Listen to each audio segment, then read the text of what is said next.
everyone, we will start our new chapter, chapter number 10, Restrictions in Organism. One day Bujo was ugly waiting to meet his grandparents who were come to the town after a year. यानी बुजो जो है वो बहुत उतावलापन कर रहा है उसके grand parents को मिलने के लिए.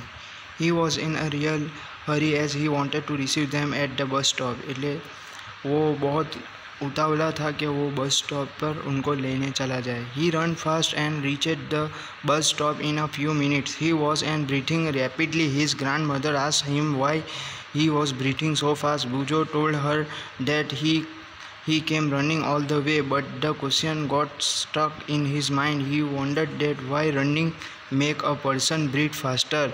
The answer to Bujo's question lies in the understanding why we breathe. Breathing is a part of the respirations. Let us learn about the respirations. बुजो जो है अपने ग्रैंड मदर्स और ग्रैंड फादर्स को लेने के लिए दौड़ता हुआ बस स्टॉप पे गया. जब उसके ग्रैंड पेरेंट्स आ गए तो उन्होंने पूछा कि वाई आर यू ब्रीथिंग, यानी इतना ब्रीथ क्यों कर रहा है. तो बुजो ने कहा कि मैं रनिंग करके आया. सो ये भी एक रिस्पिरेशंस का पार्ट्स है, तो हम उसको अब डिटेल में पढ़ेंगे. Why do we respire. In chapter number 2, you have learned that all the organisms are made of small microscopic units called cell.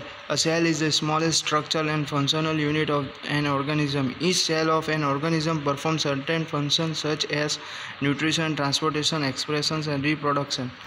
यानी हमने चैप्टर नंबर 2 के अंदर पढ़ा है जिसे स्मॉल माइक्रोस्कोपिक जो यूनिट्स है हम उसे सेल्स बोलते हैं. तो सेल्स कैसे ट्रांसफ़र होते हैं, तो उसका फंक्शन क्या होता है, न्यूट्रिशन, ट्रांसपोर्टेशन, रिप्रोडक्शन, ये सब उसके फंक्शन है.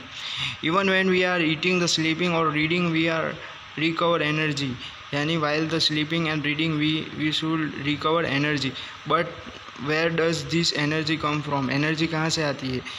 Can you say why your parents instruct that you should eat regularly. The food has storage energy which is released during the respirations.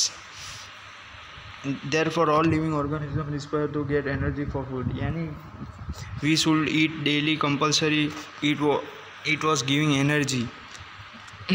अगर हम खाना नहीं खाएंगे तो हमारे बॉडीज़ के अंदर इतनी ज़्यादा एनर्जी नहीं रहेगी. During the breathing we breathe in air. You know that air contain oxygen. We breathe out air which is a rich carbon dioxide. The air we breathe in is transportation all the parts of the body and ultimately to each cell. In this cell or oxygen is the air help in the breakdown of the food. The process of breakdown of food in the cell with the cells of energy is called a circular reproductions. यानी ऐसे हम क्या कहते हैं, circular reactions कहते हैं. So food can also be broken down without using oxygen. This is called an anaerobic respiration. Breakdowns of food release energy, glucose in the presence of oxygen, carbon dioxide plus water plus energy. ये important points है. They are called anaerobic. Glucose break down into the alcohol and carbon dioxide as given below. Glucose, alcohol plus carbon dioxide plus energy.